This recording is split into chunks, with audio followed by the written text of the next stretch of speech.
पूछ रहे हैं कि आम जनमानस में ये धारणा घर करती जा रही है कि कोरोना वायरस ईश्वरीय प्रकोप है। कृपया कुछ कहें।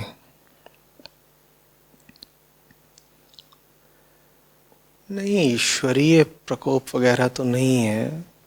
कोई ईश्वर नहीं बैठा है ऊपर आसमानों में जो वहाँ से वायरस बरसा रहा हो। लेकिन ये जो बात लोगों को प्रतीत हो रही है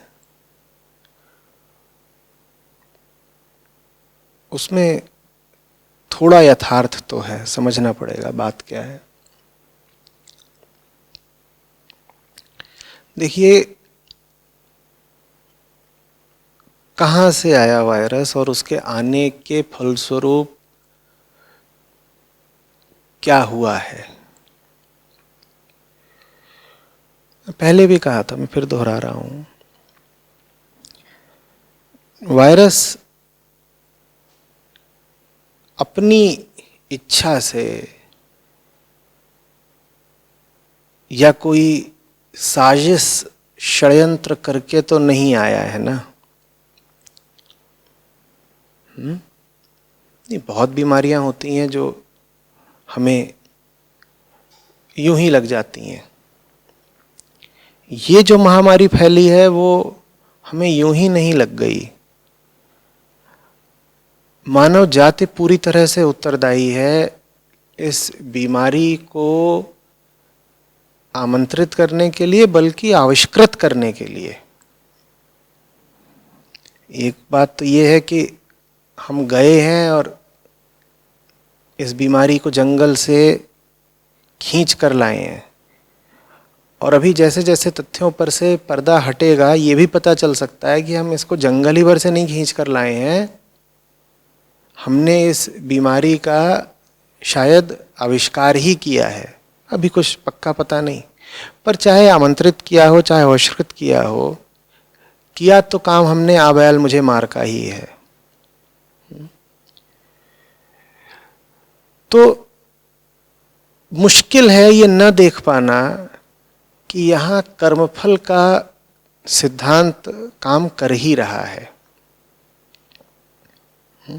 हम जिन तरीकों से जी रहे थे, मैं पूरी मानवता की बात कर रहा हूँ, हम जिन आधारों पर, जिन सिद्धांतों पर अपनी सभ्यता संस्कृति आधारित कर रहे थे, जीवन को आगे बढ़ा रहे थे, वो गलत तो हैं ही, झूठे तो हैं ही ना। प्रकृति का क्रूर दोहन, विकास की झूठी और खोखली परिभाषा, उपभोग की अंतहीन कामना, ये आम आदमी का जीवन है। मैं दुनिया भर के लोगों की बात कर रहा हूँ, मैं सब 800 करोड़ लोगों की बात कर रहा हूँ, मैं सब देशों की बात कर रहा हूँ। सब देशों का लक्ष्य है विकास, और विकास की क्या परिभाषा है? तुम्हारे पास उपभोग के लिए ज्यादा माल होना चाहिए। जिस देश के पास भोगने के लिए जितना माल है उतना वो विकसित कहलाता है। ऐसे आदमी चल रहा है। आपको भोगने के लिए माल चाहिए तो आप अपने जंगलों का संरक्षण क्यों करोगे? आपको भोगने के लिए माल चाहिए तो जो ही जीव जंतु जानवर आपको मिलेगा आप उसे मार के क्यों नहीं खाओगे? पर ऐसा ही चारों तरफ माहौल है, और ये जो माहौल है ऐसा नहीं कि ये कुछ लोगों के मन में है, ये सब वैश्विक संस्थाओं का आधार है, ये सरकारों का आधार है, बल्कि हमारी पूरी जो जनतांत्रिक अर्थव्यवस्था है ये उसका आधार है। तो ये सब चल रहा था। इसी के परिणाम स्वरूप ऐसा हुआ कि एक देश में लोग घुसे हैं जंगल में और ऐसे ऐसे जानवर खा रहे हैं जो कि पहले बिल्कुल अभक्ष्य समझे जाते थे। हर जानवर अभक्ष होता है, नहीं खाना जाना चाहिए। लेकिन जब आदमी बिल्कुल ही विवेकहीन हो जाए तो फिर तो उसको जो कुछ भी चलता फिरता दिखाई देगा, उसकी इच्छा लालसा उठेगी कि इसी को मार के, काट के, उबाल के, तल के खा लो। ऐसे समझ लो जैसे कि तुम बिल्कुल विवेकहीन हो जाओ तो तुम्हें ये इच्छा उठे कि कोई भी स्त्री पुरुष जा रहा है, उसी को पकड़ करके उसी का उपभोग कर डालो। कोई भी स्त्री जा रही है, कोई उम्र हो, कोई उसकी अवस्था हो, कर डालो उसका उपभोग, कर लो व्यभिचार। उठ सकती है ना ऐसी इच्छा। ठीक उसी तरीके से ये बात कि सब मार के, काट के, तल के, उबाल के खा जाना है, ये बात सिर्फ आपके खाने की आदतों की नहीं है। आप इस बात को समझिए पहले। आप ये नहीं कह सकते कि एक देश के कुछ लोगों की जो खान पान की व्यवस्था और आदतें हैं वो इस तरह की थी। पूरी दुनिया में मानसिकता ऐसी है। ये खान पान की व्यवस्था की बात नहीं है, पूरी दुनिया की मानसिकता की बात है। हम उपभोगवादी युग में जी रहे हैं। जो कुछ भी दिख रहा है वो हमारे लिए बस कंजम्पशन की, भोग की एक वस्तु है। वो इसलिए क्योंकि अध्यात्म को तो हमने कूड़ा करकट समझ करके बिल्कुल फेंक दिया है। जब आप अध्यात्म को फेंक देते हो कूड़ा जान के, तो जीवन में जबरदस्त अपूर्णता आ जाती है और फिर आप उस अपूर्णता को दुनिया भर की चीज़ों के उपभोग से भरना चाहते हो। हम वही कर रहे हैं। अब देखिए, ये जो पूरा कार्यक्रम चल रहा है दुनिया में, ऐसा तो नहीं होने वाला है ना कि आसमानों से घोषणा होगी, आकाशवाणी होगी कि देखो तुम लोग बहुत गलत जिंदगी जी रहे थे, इसलिए तुमको सजा के तौर पर ये बीमारी दी जा रही है। वो तो कहीं कोई घटना होगी और आप फिर सजा भुगतोगे। ऐसे समझ लो कि एक जवान आदमी है जो हर तरीके से गलत जिंदगी जी रहा है। वो एक गलत नौकरी करता है जिसमें दिन में वो अंधाधुंध काली कमाई करता है, ठीक है। उसके बाद वो शाम को अपना समय अपनी रंगीनियों में गुजारता है। उसके बाद वो रात को जम करके शराब पीता है। ऐसा उस व्यक्ति का पूरा जीवन है, 24 घंटे हैं। अब एक दिन ऐसा उसका जीवन चल रहा है, कई सालों से चल रहा है। एक दिन ऐसा होता है कि वो रात में शराब वराब पी करके निकलता है और दुर्घटना हो जाती है। तो अब क्या बोलोगे? वो जो दुर्घटना हुई है वो उस दिन की किसी हरकत के फलस्वरूप हुई है? बोलिए। वो जो घटना हुई है वो लगेगी तो यही कि आज हुई, पर वास्तव में वो जो घटना है, वो जो दुर्घटना घटी है, वो उस युवक की पूरी जिंदगी का अंजाम है ना। तू सालों से गलत जिंदगी जी रहा था, कभी ना कभी तो तेरा घड़ा भरना ही था ना, आज भर गया। और कर्मफल का सिद्धांत व्यक्ति रूप में तो सामने आएगा नहीं। ये तो कहेगा नहीं कि देखिए जी आपके घड़े की कुल क्षमता 980 लीटर की थी, बहुत बड़ा घड़ा था आपके पाप का, 980 लीटर की क्षमता थी और आज वो भर गया 980 लीटर का, तो अब आपकी दुर्घटना होगी और उस दुर्घटना में आपकी एक टांग कट जाएगी, टांग कट जाएगी और खोपड़ा हिल जाएगा। कोई ऐसे तो कहने आएगा नहीं, वो तो अनायास बस दुर्घटना हो जाएगी। हाँ, आप में ज़रा समझ है तो फिर आप समझ जाएंगे कि ये जो दुर्घटना हुई है वो आपको आपके सब संचित कर्मों का फल मिला है। ये जो हरकतें आप पिछले 5 साल 10 साल न जाने कितने दशकों से करते आ रहे थे, उसका कुल जमा फल आपको अचानक एक घड़ी में मिल गया। आप रात में शराब पी करके निकले, आपने गाड़ी भिड़ा दी, दुर्घटना हो गई। लेकिन अगर आपकी बुद्धि खुली नहीं है अभी, तो आप कह देंगे नहीं नहीं नहीं, जिंदगी तो मैं ठीक ही जी रहा था, वो तो बस आज की रात थोड़ा सा स्टीयरिंग नियंत्रण से बाहर चला गया। दिक्कत मेरी जिंदगी में नहीं है, दिक्कत बस ये है कि ये जो आज गाड़ी है ना, गाड़ी, ये गाड़ी एकदम नई थी, मैं हर 6 महीने में नई गाड़ी लेता हूँ, ये गाड़ी बिल्कुल नई थी, इसके स्टीयरिंग पर हाथ जमा नहीं था, तो आज ये स्टीयरिंग जरा नियंत्रण से बाहर चला गया, इसलिए हमारी दुर्घटना हो गई। वरना तो जिंदगी हम जैसी जी रहे हो बिल्कुल ठीक है, वैसे ही जिएंगे। आप ऐसा दावा भी कर सकते हैं। आज भी ज्यादातर लोग यही सोच रहे हैं कि ये जो महामारी है ये बस एक दुर्घटना है, संयोगवश हो गई, ये एक एक्सीडेंट पर है। नहीं, देखिए, दुर्घटना नहीं है, ये कर्मफल है। इस बात को समझिए। छोटी दुर्घटना है तभी चेत जाइए, नहीं तो और बड़े बड़े आघात लगेंगे। और देखिए हुआ क्या है, निश्चित रूप से बहुत लोगों की मौतें हो रही हैं, बड़ी दुखद बात है ये। लेकिन थोड़ा बड़ी तस्वीर पर गौर करिए। अगर आप भारत को लें तो आज की तारीख तक कुछ 100 मौतें हुई हैं, कुछ 25,000 लोग होंगे जो संक्रमित हुए हैं। भविष्य में दुर्भाग्यवश ये आंकड़ा ज़बरदस्त रूप से बढ़ने वाला है। मई के महीने में आशंका व्यक्त की जा रही है कि 15-20 मई के आसपास इन संख्याओं में ज़बरदस्त विस्फोट भी हो जाएगा। लेकिन थोड़ा समझिएगा, कितनी ही मौतें हैं जो रुक गई हैं। भाई, आदमी की जान किसी भी वजह से जाए, जान तो गई ना। आदमी की जान किसी भी वजह से जाए, जान तो गई ना। तो जब हम ये देखते हैं कि देश की स्थिति क्या है, या कि किसी घटना का देश पर कुल प्रभाव क्या पड़ा है, तो हमें सब कुछ देखना पड़ेगा ना। हाँ, सैकड़ों हजारों लोग हैं जिनकी जानें जा रही हैं, पर न जाने कितनी बीमारियां हैं जो कम होती जा रही हैं। ठीक है, ये लॉकडाउन एक तात्कालिक उपाय ही है, लेकिन हमने कभी गौर नहीं किया कि सड़क दुर्घटना में कितने लोग मारे जाते हैं।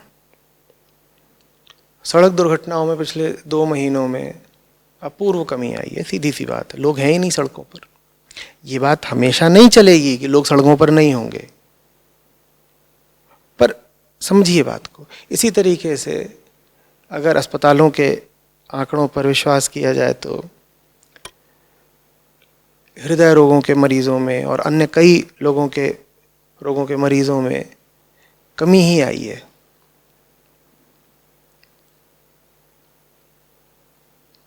कोरोना वायरस फेफड़ों पर असर करता है और अक्सर फेफड़ों पर उसका जो असर होता है उसी के कारण मृत्यु भी होती है।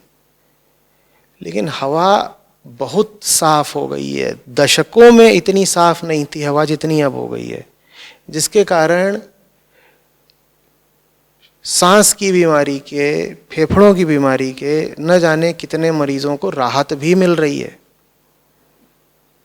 वही कोरोना वायरस जो फेफड़ों की दुर्गति कर देता है, उसी के प्रभाव के चलते करोड़ों लोगों के फेफड़ों को राहत भी मिल रही है, क्योंकि प्रदूषण बहुत बहुत कम हो गया है। मैं यहां पर ये कहने के लिए नहीं बैठा हूं कि बहुत अच्छा हुआ है कि कोरोना वायरस जैसी महामारी पृथ्वी पर फैल गई। मैं बस ये देखना चाहता हूं, समझना चाहता हूं कि कौन सी चीजें हैं जो इस बीमारी की ठोकर के कारण रुक गईं। अगर ये बीमारी वास्तव में हमारे कर्मों का कर्मफल है, तो कौन से हमारे कर्म थे जो इस बीमारी के कारण होने बंद हो गए? कौन सी चीजें हैं जो बिल्कुल ठहर गई हैं? मांस के उपभोग में मेरे पास आंकड़े नहीं हैं, पर मैं समझता हूं कि 2/3 से 3/4 की कमी आई होगी, भारत में भी, पूरी दुनिया में भी। आप समझ रहे हैं कितने अरब जानवरों की जान बच चुकी है? मांस के भक्षण में कम से कम 50% की कमी आई होगी, हो सकता है 80-90% की कमी आ गई होगी। देश देश की बात है। कितने अरब जानवरों की जान बची है, सोचिएगा। इसी तरीके से जो मानवता के सामने बड़े से बड़ा खतरा है, वैश्विक तापन का, एंथ्रोपोजेनिक ग्लोबल वार्मिंग का, उसको रोकने के लिए हमारी संस्थाएं, हमारी सरकारें, हमारे जन आंदोलन ज़्यादा कुछ नहीं कर पाए, पर ये वायरस बहुत कुछ कर गया। उदाहरण के लिए दुनिया भर में जितने कार्बन एमिशन होते हैं उसका बहुत बड़ा हिस्सा 20 से 30% आता है मांस के उपभोग से। वो मांस का उपभोग कम हो गया, कार्बन एमिशन अपने आप कम होके रहेंगे। इसी तरीके से जो हवाई यात्रा होती है उससे फिलहाल 2 से 4% कुल कार्बन का उत्सर्जन होता है। माने अगर 100 यूनिट कार्बन हवा में घोला जाता है तो उसमें से 2 से 4% हवाई यात्राओं के कारण आता है। ये 2 से 4% बहुत ज़्यादा नहीं है, पर अनुमान ये था कि अगले 10 साल में ये 2 से 4% का आंकड़ा बढ़ करके 20% होने वाला था। अब ये नहीं होगा, बिल्कुल नहीं होगा। ये जो पूरा एविएशन सेक्टर है ये अब कभी इतना बलवान नहीं हो पाएगा, कम से कम अगले 3-4 सालों में, 5 सालों में तो नहीं हो पाएगा कि ये जिस गति से बढ़ रहा था उस गति को दोबारा पाले। और मैं उन लोगों को बिल्कुल समझता हूँ जिनकी हवाई यात्रा बिल्कुल अनिवार्य होती है, पर देखिए आप भी जानते हैं और मैं भी जानता हूँ कि बहुत सारी हवाई यात्रा एकदम अनिवार्य नहीं होती। आप जानते हैं कि 1 किलोमीटर अगर आप फ्लाइट से चल रहे हैं और 1 किलोमीटर वही आप अगर ट्रेन से चल रहे हैं तो फ्लाइट से चलने पर आप ट्रेन से चलने की अपेक्षा 100 गुने से भी ज़्यादा कार्बन का उत्सर्जन एमिशन करते हैं। लोग कहते हैं लेकिन समय तो बचता है। अच्छा, मैं समझना चाहता हूँ तुम्हारे समय की इतनी कीमत है क्या? या तुम फ्लाइट पर बस इसलिए चलते थे क्योंकि तुम्हारे पास किसी तरीके से पैसा आ गया है? भाई तुमको दिल्ली से जाना है लखनऊ, अगर तुम ट्रेन से जाओगे तो कुल मिला करके तुमको हो सकता है 8-9 घंटे लग जाएं। बल्कि ऐसी ट्रेनें भी हैं जो रात में चलती हैं करीब करीब 12 बजे और सुबह 6-7 बजे लखनऊ उतार देती हैं, 7 घंटे में पहुंच जाओगे। फ्लाइट से जाते हो तो चेक इन चेकआउट सब कुछ मिला जुला करके तुमको 3-4 घंटे लग जाते हैं। तुमने कुल मिला करके 3 या 4 घंटे की बचत करी और तुम कहते हो कि तुम्हारे समय की इतनी कीमत है, उन 3-4 घंटों की इतनी कीमत है कि तुमने ट्रेन की अपेक्षा फ्लाइट चुनी। जबकि ट्रेन में भी वो जो तुम्हारे 3-4 घंटे अतिरिक्त लग रहे थे उसमें तुम सो ही रहे होते, तो वास्तव में तुम्हारा 1 मिनट भी फालतू लगा नहीं है ट्रेन में। वहाँ भी यही होता कि तुम सोते सोते पहुँच जाते। लेकिन चलो भाई, लोगों का दावा होता है कि समय बचता है। तुम वही हो ना जो रात में टिकटॉक पर बैठते हो और 2 घंटे लगा देते हो सोने से पहले। ये तुम्हारे समय की कीमत है। तुम्हारे समय की कीमत होती तो तुम सोशल मीडिया पर इतना समय कैसे लगा रहे होते? तुम्हारे समय की कीमत होती तो तुम अपने बाबू सोना से थाना थाना कैसे कर रहे होते 4-4 घंटे तक? ये तुम्हारे समय की कीमत है? बोलो। तुम टीवी चैनल लगा करके व्यर्थ चीज़ें देखते रहते हो, कभी कुछ न्यूज़ चैनल लगाया, कभी नेटफ्लिक्स लगी है और उस पर एक से एक बेहूदगी तुम देखे जा रहे हो और ये घंटों घंटों, दिनों दिनों, हफ्तों हफ्तों चल रहा है। ये तुम्हारे समय की कीमत है। लेकिन जब ट्रेन में और फ्लाइट में चुनना होता है, तुम कहते हो हम तो इतने बड़े आदमी हैं कि हमारे 1 घंटे की बहुत कीमत है, हमें तो फ्लाइट से जाना है। तुम्हारे घंटे की अगर कीमत है, तुम्हारे समय की कीमत है, तो वो बात तुम्हारी जिंदगी के अन्य पक्षों में क्यों नहीं दिखाई दे रही? तुम जगह जगह पर मिनट मिनट समय बर्बाद करते हो, तब तो तुम्हारे समय की कोई कीमत नहीं होती। फ्लाइट का टिकट तुम सिर्फ इसलिए अफोर्ड कर रहे हो बेटा क्योंकि सस्ता है, और सस्ता इसलिए है क्योंकि अभी उसमें इस बात को फैक्टर ही नहीं किया गया है, शामिल ही नहीं किया गया है कि जब तुम फ्लाइट पे चलते हो तो तुम पूरी मानवता के खिलाफ अपराध कर रहे हो। उस पर एक जबरदस्त ग्रीन टैक्स लगना चाहिए। वो ग्रीन टैक्स लग गया होता तुम फ्लाइट पर बिल्कुल नहीं चलते, तब तुम्हारे समय की कोई कीमत नहीं बचती, तब तुम बिल्कुल हंसते हंसते राजी खुशी जाके ट्रेन में या बस में बैठ जाते। तो ये हम जबरदस्त गलतियां तो कर ही रहे थे। हिंदुस्तान जैसे देश में अंतर्देशीय यात्रा के लिए विमान की कितनी जरूरत है, ये बड़ी बहस का मुद्दा होना चाहिए। मैं अंतर्राष्ट्रीय यात्राओं की बात नहीं कर रहा। निश्चित रूप से आपको अगर भारत से अमेरिका जाना ही है तो आपको फ्लाइट लेनी पड़ेगी, मैं उसकी बात नहीं कर रहा हूं। पर दिल्ली से भोपाल जाने के लिए फ्लाइट ली जा रही है,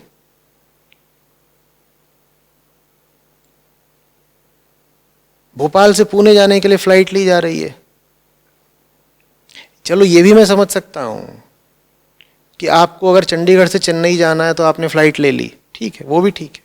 दिल्ली बेंगलोर भी समझ में आता है। पर 500-800 किलोमीटर के लिए अगर आप फ्लाइट का इस्तेमाल करते थे वो समझ में नहीं आता। खैर, अब ये जान लीजिए कि अब नहीं कर पाएंगे, वो हो गया, सुख भरे दिन बीते रे भैया। आम आदमी की पहुंच से अब हवाई यात्रा दूर हो जाएगी। अब नहीं हो पाने वाला, क्योंकि वो जो बिल्कुल ठुसा हुआ केबिन होता है हवाई जहाज का, उसमें बैठना बहुत लोगों को डराएगा। अगर आप ट्रेन में भी यात्रा कर रहे हैं तो आपके पास थोड़ी सहूलियत होती है कि आप बगल वाले से 3-4 फीट की दूरी बना लें। हवाई जहाज़ में तो एकदम नहीं होती। तो हवाई जहाज़ों को अपनी आधी अधूरी क्षमता पर, कैपेसिटी पर चलना पड़ेगा। अगर 200 लोग जा सकते थे हवाई जहाज़ में, तो हवाई जहाज़ों को झक मार के अधिक से अधिक 80 लोग भरने की अनुमति मिलेगी। अनुमति भी मिलेगी और लोग भी नहीं आएंगे। तो जो किराया है, जो टिकट का दाम है, वो 2 गुना 3 गुना हो जाना है। ये 2 गुना 3 गुना दाम होगा, इससे आप ये मत समझिएगा कि जो बेचारे ज़रूरतमंद लोग हैं उनकी जेब कटेगी ना। ज़्यादातर लोग व्यर्थ ही हवाई जहाज़ पर बैठने पहुंच जाते थे, वो नहीं जाएंगे, अच्छा होगा, वो ही रुकेंगे। जो ज़रूरतमंद लोग हैं वो कर लेंगे यात्रा। और अगर आप 5 बार हवाई यात्रा करते थे तो वास्तव में आपको ज़रूरत एक ही बार होती थी, तो वो एक बार आप कर लेंगे। कैसे कर लेंगे? क्योंकि 4 बार नहीं करी, पैसे बचे ना। 4 बार नहीं करी, पैसे बचे, एक बार आप कर लेंगे। पर 4 बार नहीं करी आपने, तो 4 बार अब हवाई जहाज़ थोड़ा कम उड़ेगा। भाई, जब यात्री नहीं रहेंगे तो हवाई उड़ानों में भी तो कमी आएगी ना। जब हवाई जहाज़ कम उड़ेगा तो कार्बन का उत्सर्जन कम होगा। कार्बन का उत्सर्जन कम होगा। देखिए प्रकृति कर क्या रही है। मैं नहीं कह रहा है किसी भगवान ने वायरस भेजा है, पर आप जरा कुल तस्वीर को समझिए, प्रकृति क्या कर रही है। वो सारे काम जो इंसान के विवेक के द्वारा हो जाने चाहिए थे, इंसान के विवेक के द्वारा नहीं हुए, तो वो काम प्रकृति स्वयं कर रही है। तुम रोज अरबों जानवर काट रहे थे, प्रकृति ने कहा मैं कुछ ऐसा कर दूंगी कि तुम उन्हें काट ही नहीं पाओगे। तुम जबरदस्ती हवा में कार्बन घोले जा रहे थे, पृथ्वी को तबाह करे जा रहे थे। मानव जाति के लिए तो ठीक है, सब प्रजातियों के लिए बिल्कुल जबरदस्त खतरा पैदा कर रहे थे। प्रकृति ने कहा मैं ऐसे हालात पैदा कर दूंगी कि तुम हवाई यात्रा कर ही नहीं पाओगे। लोग कहते हैं अर्थव्यवस्था को झटका लगेगा। आप गौर करिएगा कि अर्थव्यवस्था में भी किन सेक्टर्स को सबसे ज्यादा झटका लगने वाला है। अधिकांशतः उन्हीं सेक्टर्स को जो लगभग गैर जरूरी है। क्योंकि देखिए, जो भी चीज जरूरी होगी उसे झटका लग नहीं सकता। मानव जीवन के लिए जो भी चीज आवश्यक है, अपरिहार्य है, वो कैसे रुक जाएगी? अब आदमी को जीने के लिए खाना चाहिए, तो आप ये नहीं कह सकते कि खेती को झटका लग जाएगा, किसान को झटका लग जाएगा। भाई फसल तो उगेगी, और वायरस फसलों पर तो नहीं आक्रमण करने वाला, फसल तो उगेगी, और आदमी उतना ही खाएगा जितना हमेशा खाता था। जो भी क्षेत्र हैं अर्थव्यवस्था के जो वास्तव में आवश्यक हैं, वो तो पहले की तरह ही चलते रहेंगे। शिक्षा के क्षेत्र को भी कोई झटका नहीं लग जाने वाला, स्वास्थ्य सेवाओं को भी कोई झटका नहीं लग जाने वाला। जो जो चीजें आदमी के लिए आवश्यक हैं वो बिल्कुल वैसी ही चलेंगी जैसी चल रही थी। कपड़ा आदमी की जरूरत है, तो वो फैक्ट्रीज या वो कंपनियां जो कपड़ों का उत्पादन करती थी, आवश्यक कपड़ों का, मैं लग्जरी ब्रांड्स की बात नहीं कर रहा, वो पहले की तरह चलेंगी पूर्ववत, उन्हें कोई दिक्कत नहीं आने वाली। आप समझ रहे हो? किन चीजों पर गाज गिरने वाली है? उन चीजों पर जो निहायत ही गैर जरूरी थी, जिनका उपभोग सिर्फ अय्याशी के लिए होता था। वो सब चीजें बहुत जबरदस्त तरीके से ठोकर खाएंगी, जैसे टूरिज्म। और हवाई यात्रा और टूरिज्म में आपस में गहरा संबंध है, तो जानते ही हो। जैसे जबरदस्त 7 सितारा होटल, लोग होते हैं जिन्होंने अपना शहर नहीं देखा होता, अपना गांव नहीं देखा होता, और वो कहते हैं हम जा रहे हैं पेरिस घूमने और सेशल्स घूमेंगे। कहाँ से आ रहे हो? Switzerland, Zurich. भाई तूने अपना पुश्तैनी घर देखा है? तेरे गांव के पास एक नदी बहती है, तूने वो भी देखी है? नहीं, वो नहीं देखी। तो कहाँ गया था? वो आल्प्स की चोटी पे चढ़ा हुआ था। क्या कर रहा था वहां चढ़ के? वही कर रहा होगा जो जीवन भर तूने करा है, गंदगी। तुम्हारा जी भर गया अपने आसपास के सब छोटे मोटे पहाड़ों को गंदा करने से, तो तुम जाकर के एल्प्स पर भी अपनी छाप छोड़ आए। हम जहां रहेंगे अपने निशान कायम करेंगे।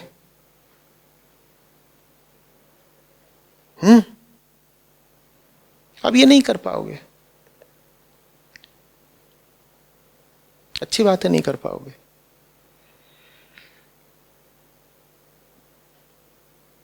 वो सब चीजें जिनको तुम बोलते थे लाइफस्टाइल, वो चपेट में आएंगी।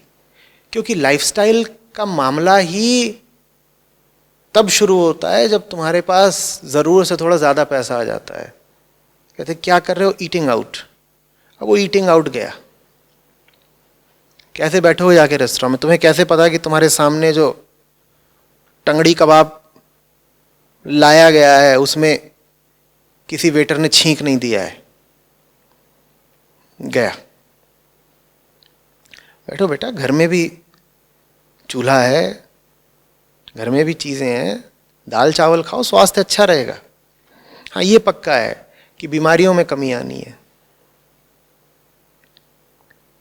बीमारियों में कमी आनी है। आदमी को वायरस लगा है, बाकी सब प्रजातियां हर्ष मना रही हैं। जानवरों का कटना कम हो गया है, जंगलों का कटना कम हो गया है, हवा में प्रदूषण कम हो गया है, हवा में कार्बन कम हो गया है।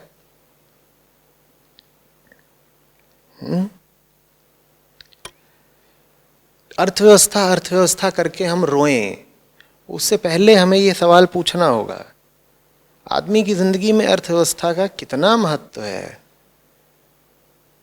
तुम्हारा जीवन बस आर्थिक केंद्र से चलता है क्या भाई, कि अर्थव्यवस्था अर्थव्यवस्था करे जा रहे हो? मैं बिल्कुल समझता हूं उन गरीबों का दर्द जिनकी रोजी रोटी छिन रही है, और मुझे बहुत अफसोस है कि मानवता के कुकर्मों की चोट, कुल समूची मानवता के कुकर्मों की चोट मानवता के उस हिस्से पर पड़ रही है जो बेचारा सबसे ज्यादा दुर्बल है। गेहूं के साथ घुन पिस रहा है, बल्कि गेहूं कम पिस रहा है, घुन ज्यादा पिस रहा है। अभद्रताएं, अश्लीलताएं, तमाम तरह के दुष्कर्म किए आभिजात्य वर्ग ने, अमीरों ने, ताकतवर लोगों ने, और उसका सबसे बड़ा दुष्प्रभाव पड़ने जा रहा है गरीबों पर। ये बहुत अफसोस की बात है।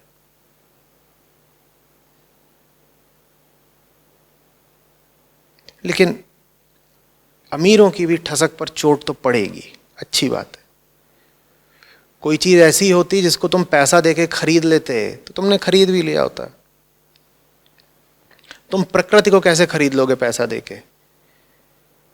ले जाओ अपने ट्रिलियंस ऑफ डॉलर्स और जाकर के जहां कहीं प्रकृति देवी हो उनको घूस दे आओ कि आप कोरोना वायरस को वापस बुला लीजिए, ये लीजिए, हम आपको 50 ट्रिलियन डॉलर दिए देते हैं।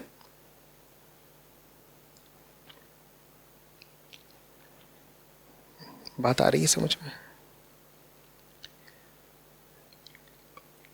एक चीज और हो रही है, बहुत लोगों की ठसक पर बहुत चोट पड़ रही है। ये ट्रिलियन डॉलर से याद आया, बहुत लोग थे जिनको लगता था हमारी ही मुट्ठी में आकाश तारा, हम तो करके दिखा देंगे।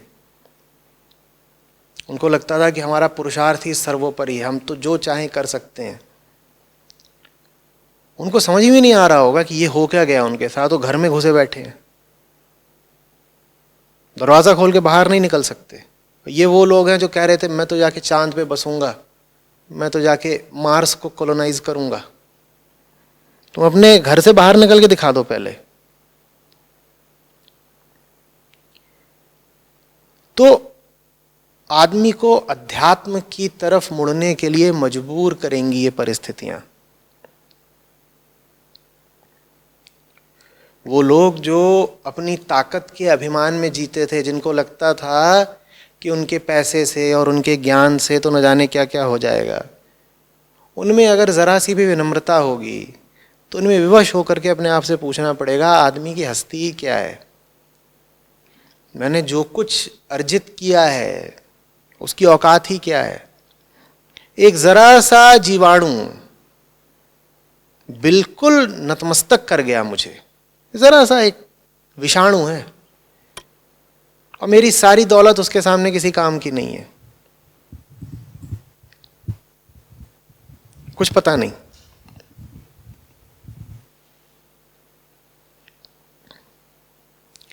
ये अभी देखिए छोटी आपदा है। ये जो वायरस है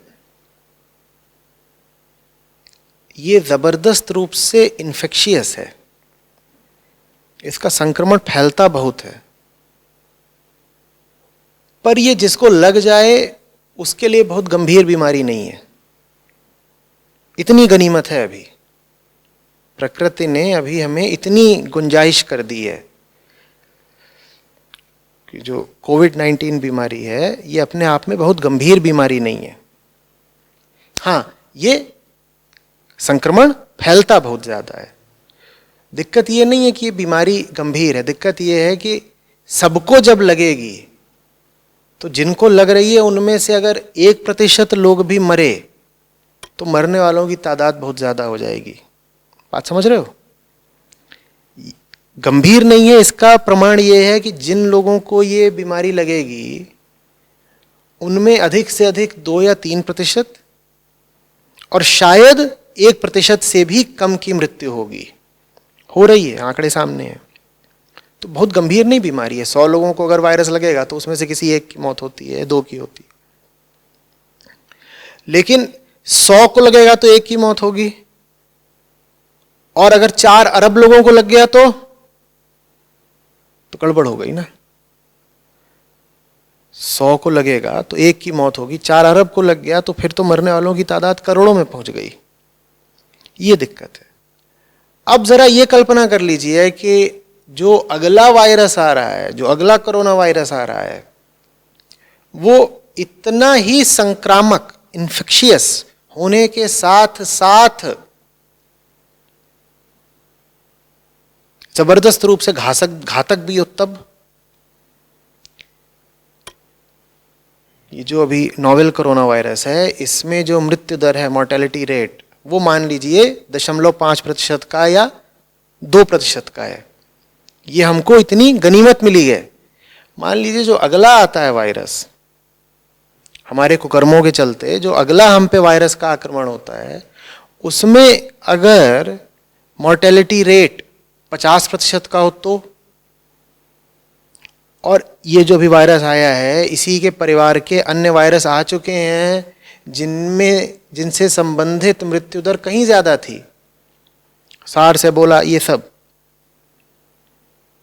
आ गया। अब कोई वायरस जिससे संबंधित मृत्यु दर, मोर्टेलिटी रेट 50% का है, और वो उतना ही संक्रामक है, इन्फेक्शियस है, जितना कि ये वर्तमान वायरस, तब क्या करोगे बोलो? तब 4 अरब लोगों को लगेगा तो 2 अरब लोग मरेंगे। 2 अरब मानते हो कितना होता है? 200 करोड़ लोग। और तुम्हारे पास कोई तरीका नहीं है उस स्थिति को रोक पाने का, कोई तरीका नहीं है। तुम्हारे पास इतना भी समय नहीं मिलेगा कि तुम कहो कि मैं तो वैक्सीन तैयार कर रहा हूं, मैं तो वैक्सीन तैयार कर रहा हूं।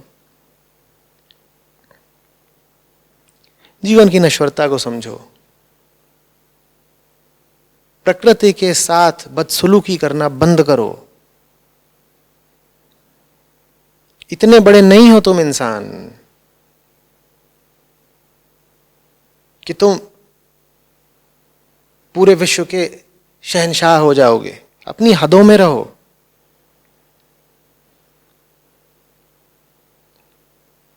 ये बहुत दुखदाई है पूरा प्रसंग जो अभी चल रहा है, लेकिन फिर भी इससे सीख ली जानी जरूरी है। और दुख का एहसास तो होना शुरू हो ही गया है ना। मैं देख रहा था कि जब वायरस ने भारत में नया नया प्रवेश लिया तो बात मजाक की थी। लोग वीडियो क्लिप्स बना करके भेज रहे थे, अपलोड कर रहे थे, गो कोरोना गो हो रहा है, औरतें गाना गा रही हैं, कोरोना मेरे अंगने में थारो क्या काम है, ये सब चल रहा था। वो बहुत जल्दी विलुप्त हो गया। उसके बाद वो सब शुरू हुआ कि थाली बजाओ, लोटा बजाओ, जैसे कि उत्सव हो रहा हो, वो सब भी गायब हो गया। फिर एक एनिमेशन कार्टून बनाया गया जिसमें एक चरित्र है, एक लड़के जैसा, वो कोरोना वायरस है और वो धम धमाधम नाचता घूम रहा है। अब वो भी बंद हो चुका है। बात अब मजाक की हद से आगे जा चुकी है। लोगों को अब पीड़ा होने लगी है। कोरोना से संबंधित मजाक होने कम हो गए हैं। नहीं तो जब शुरू में आया तब तो हमें लग रहा था कि वाह वाह वाह, कुछ भी नहीं है, ऐसे ही है, एक सामाजिक उत्सव है। मई का महीना बड़ा दुखदाई होने जा रहा है। मैं नहीं जानता कि हम कितना ज़्यादा रोक सकते हैं उस शारीरिक दुख को जो हमारे ऊपर आने वाला है। किसी के ऊपर भी आ सकता है, आपके ऊपर, मेरे ऊपर। लेकिन हम इतना तो कर ही सकते हैं कि सबक लें, सीख लें, ताकि अगर किसी तरह इस आपदा से पीछा छूटे तो हम कम से कम भविष्य में इसी तरह की या इससे भी ज़्यादा खतरनाक किसी दूसरी आपदा को आमंत्रित न करें। देखिए, अध्यात्म के मूल सिद्धांतों के खिलाफ आप जब भी चलेंगे उसका नतीजा आपको भुगतना पड़ेगा। सूक्ष्म रूप से वो नतीजा आपको तभी मिल जाता है जब आप अध्यात्म के खिलाफ जाते हैं, ठीक उसी क्षण में मिल जाता है। जब आप कोई घटिया काम करते हैं तो आपको सजा उसी पल में मिल जाती है। कैसे? आपका मन ऐसा हो गया ना कि उसने घटिया काम करा। जो मन घटिया काम करे वो मन अपनी सजा आप है ना। तो सूक्ष्म रूप से तो तभी सजा मिल जाती है। स्थूल रूप से माने प्रकट रूप से सजा मिलने में वक्त लगता है।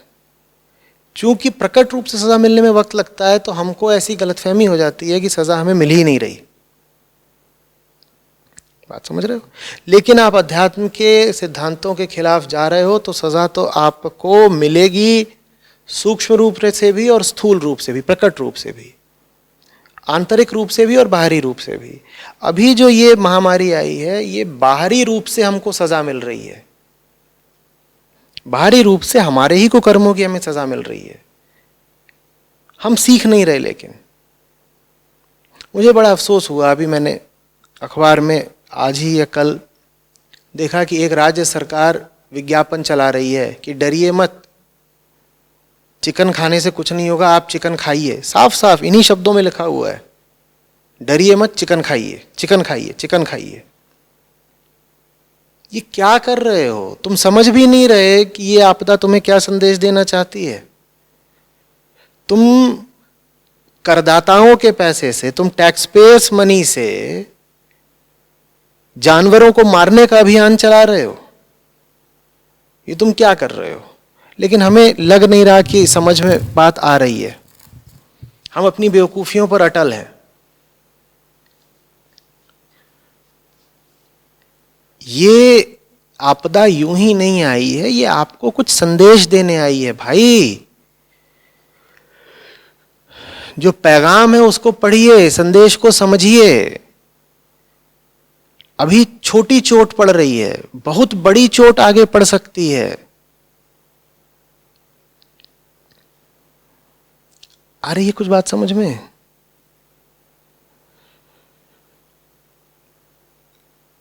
जो कुकर्मी है उनको चोट पड़े तो बात इंसाफ की भी है। दुख इस बात का है कि कुकर्म करेंगे ताकतवर पैसे वाले लोग, और सबसे ज्यादा चोट पड़ेगी उन पर जो गरीब हैं, फटे हाल हैं। लेकिन बचेंगे तो कोई दोषी नहीं। ठीक है, बेचारे गरीब पहले मारे जाएंगे, लेकिन ये जितने कुकर्मी घूम रहे हैं अंततः बचेंगे तो ये भी नहीं। क्यों ये नौबत आने देते हो? सुधर क्यों नहीं जाते?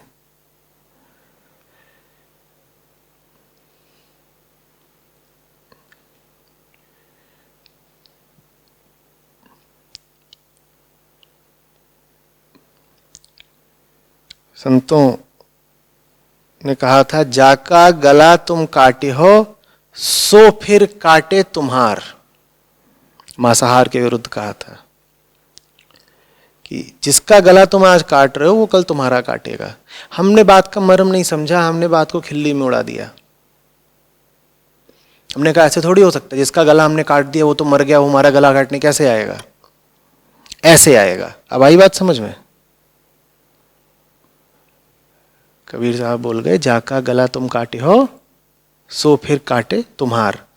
हमने कहा है ये तो यूं ही है, पुराने जमाने के बैलगाड़ी के युग के लोग हैं, निरक्षर हैं। ये पुराने संतों फकीरों की बात की आज क्या अहमियत? ये सब बातें पुरानी हो गई। आज का नया युग है, आधुनिक मॉडर्न लोग हैं भाई हम। कहाँ है KFC का फ्राइड चिकन? तुम्हें नहीं समझ में आ रही बात? जाका गला तुम काटे हो सो फिर काटे तुम्हार। निश्चित रूप से अब वो मरा हुआ मुर्गा नहीं आएगा उठ करके तुम्हारा गला काटने, पर और ताकतें आएंगी जो तुम्हें दुख दे जाएंगी। वही हो रहा है। मैं फिर आपसे निवेदन करता हूं, ये आपदा संयोगवश नहीं आ गई। इस आपदा को कर्मफल मानिए। इस आपदा को हमारे कर्मों ने निर्मित करा है, इस आपदा को हमारे कर्मों ने आविष्कृत करा है। अपनी जिम्मेदारी समझिए। हम इस महामारी के निर्माता हैं और बेहोश निर्माता हैं, और अगर होश में नहीं आएंगे तो इससे भी ज्यादा घातक महामारियों का निर्माण कर जाएंगे। मत करिए, निवेदन है आपसे।